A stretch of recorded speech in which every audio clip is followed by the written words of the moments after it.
In this video, we're going to look at how to manage your presets. Very important part about this flooring app, one of the most important. Let's get right into it.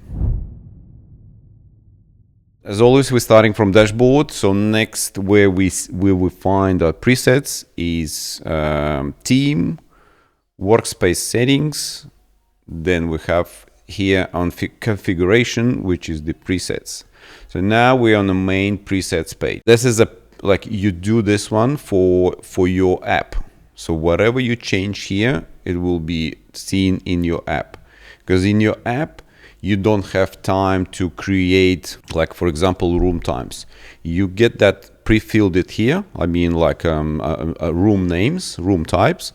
So then when we in the next videos, when we're going to look at the actual app, you just click your presets. You just click hallway 2, entry, foyer, so you don't need to type them in. So to speed your quoting process.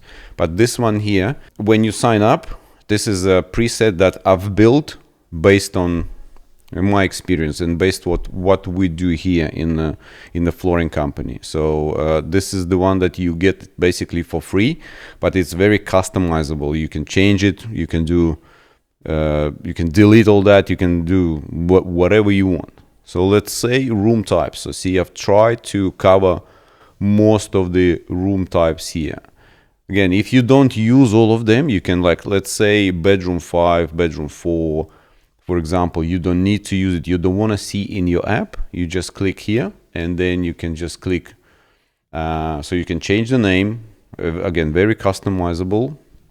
You can include it in total by default, or you can deactivate it. So then when you click deactivate, save changes. So see, that's became inactive. So you then you don't need to delete it. You still keep it because again, it might be assigned to other jobs when you've used that study office area, but maybe, like, let's say in the future, you're not doing study office or any of the toilet laundry. So you can deactivate it. You don't need to delete them. So now in your app, you won't see this study and office. But again, if you want to activate it, that's it. Save changes, you have the active. Again, you can go to, for example, add bedroom 6. Again, bedroom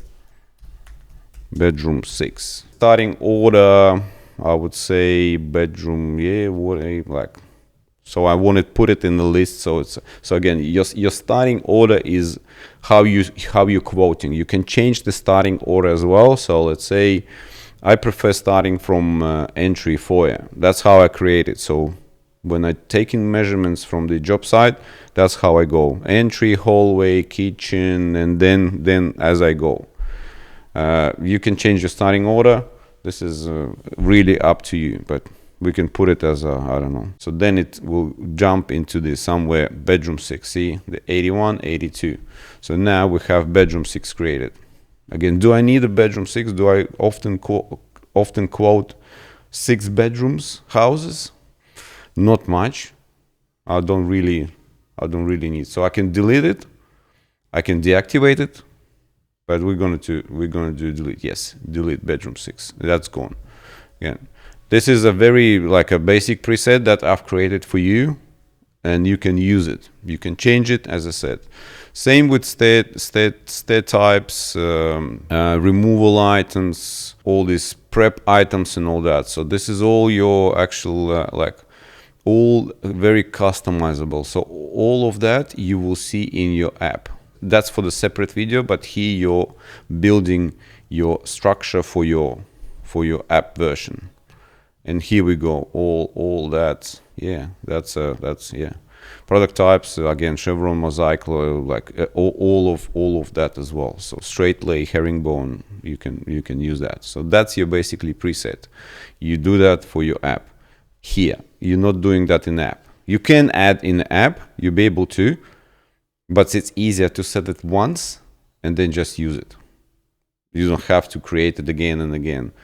So then you don't have hallway 32, hallway 59. So you just use the same one, and then you actually can see in the statistics what you're quoting the most. like year later, for example, you see, oh, we're doing a lot of dining rooms, or we're doing a lot of toilets, okay, but we want to do more master bedrooms. What we need to do. So that's a good for your statistics. Yeah, that's basically a quick review of the presets. Again, thanks for watching. If you have any questions, any ideas, let me know in the comments below, or just email me or call me. I'm happy to talk to you and get your feedback on that. And I'll see you at the next one. Thanks.